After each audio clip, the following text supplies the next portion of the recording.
राधे राधे दोस्तों। आज की कहानी है कर्जदार। शुभम अपना पुराना ऑटो लेकर सवारी की तलाश में इधर उधर घूम रहा था कि अचानक एक महिला ने उसे रुकने का इशारा किया।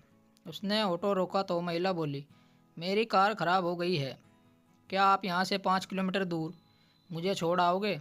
शुभम बोला, मैडम बारिश हो रही है, जिधर का आप रास्ता बता रही हैं उधर की सड़क खराब है, इसलिए उधर नहीं जा सकूँगा। शुभम का आज का दिन खराब ही गुजरा था। शाम के 5 बज गए थे, मगर मजदूरी ना के बराबर हुई थी। जितने पैसे बने थे उतने का तो उसने सवारी तलाश करने में तेल फूंक दिया था। उसको वह महिला अमीर लगी। उसने सोचा शायद आज की दाढ़ी इससे दूर हो जाएगी, इसलिए वह कुछ विचार करते हुए बोला, आप एक्स्ट्रा चार्ज दो तो शायद मैं चल पड़ूँगा। वह बोली, आप जितना चाहो ले लेना, मगर प्लीज़ जल्दी करो। वह साफ शब्दों में बोला, 500 रुपये लगेंगे मैडम। महिला थोड़ी घबराई हुई थी, बहुत जल्दी में दिखाई पड़ रही थी।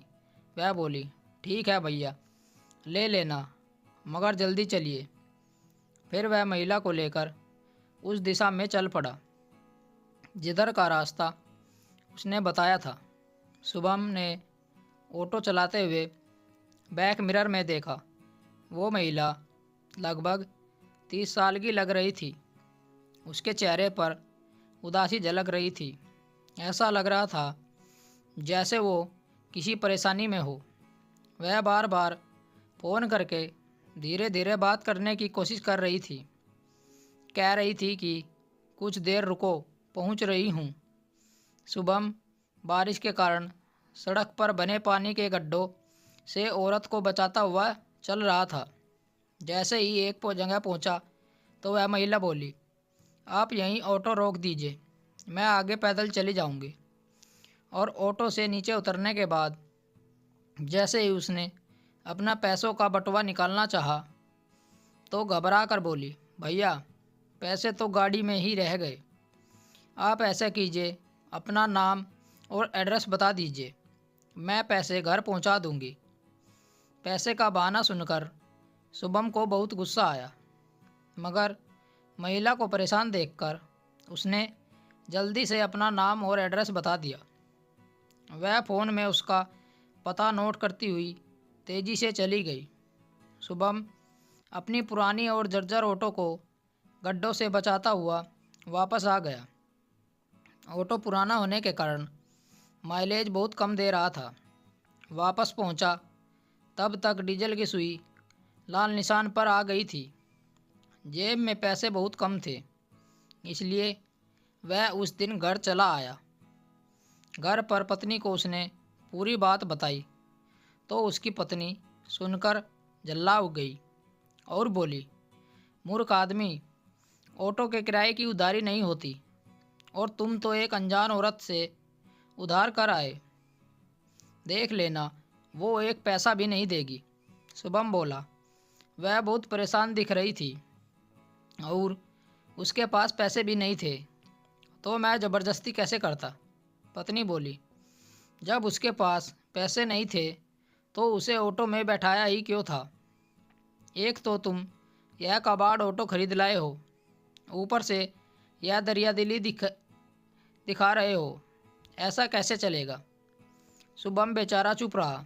वह जानता था पत्नी जब तक उसे खरी खोटी सुनाएगी, जब तक वह महिला पैसे नहीं दे जाती।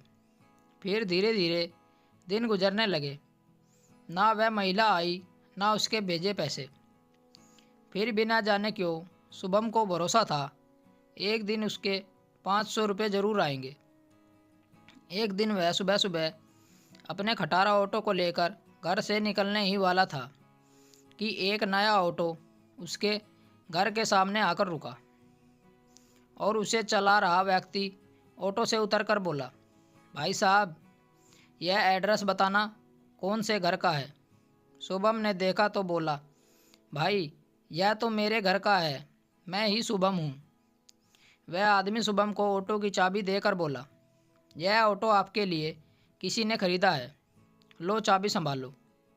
और शाम को अपने डॉक्यूमेंट लेकर आ जाना, ताकि तुम्हारे नाम ऑटो के कागज़ बन सके। फिर वह व्यक्ति शुभम को एक पर्ची और चाबी देकर चला गया। शुभम ऑटो को स्टार्ट करके घर के अंदर ले गया। उसके बच्चे और पत्नी ऑटो को देखकर आश्चर्यचकित रह गए। शुभम ने उस पर्ची को खोला। उसमें लिखा था, भाई साहब, मैं वही औरत हूँ जिसे आपने उस दिन बरसात में शहर के बाहर की बस्ती में छोड़ा था। आपके ही कारण मैं अपने पति के अंतिम दर्शन कर सकी, इसलिए मैं आपकी कर्जदार हूँ। आपने मुझ पर भरोसा किया और 500 रुपये उधार छोड़े। मैंने उस दिन ऑटो से उतरकर यह निर्णय कर लिया था कि आपके 500 रुपये नहीं लौटाऊंगी, बल्कि रुपये की जगह एक नया ऑटो खरीद कर दूंगी, क्योंकि आपका ऑटो बहुत पुराना हो गया है। इसलिए इस नए ऑटो को एक बहन की तरफ से उपहार समझकर रख लेना। आपकी अजनबी बहन। पर्ची में ना कोई एड्रेस था, ना कोई नाम था। शुभम की पत्नी ने पर्ची में लिखे सारे शब्द पढ़े। पढ़ते पढ़ते पति पत्नी दोनों की आंखों में आंसू आ गए। शुभम की पत्नी रोते हुए बोली, मुझे माफ़ कर दो, गरीबी और तंगाली में मुझे चिड़चिड़ा कर दिया है। जिन 500 रुपये के लिए मैं आपको रोज़ ताने दे रही थी, वो तो 1000 गुना होकर वापस आए हैं। दोस्तों, दुनिया में आज भी अच्छे लोग मौजूद हैं। अगर आपको लगता है ऐसे लोग इस दुनिया में नहीं हैं, तो आप अच्छे बन जाइए। आइए एक नई शुरुआत करते हैं। जितना समर्थ हो उतना ही हम सब किसी की मदद करते हैं। आइए हम सब मिलकर अपने से कमज़ोर लोगों के चेहरे पर खुशी के थोड़े पल ला सकें। यकीन करें, भगवान आपको 1000 गुना खुशी वापस देगा। इस स्टोरी को लेकर आपकी क्या राय है, नीचे कमेंट करके ज़रूर बताइएगा। ऐसी ही और बेहतरीन कहानियों के लिए हमारे चैनल को ज़रूर सब्सक्राइब करिएगा। कहानी सुनने के लिए आप लोगों का बहुत बहुत धन्यवाद। राम राम दोस्तों।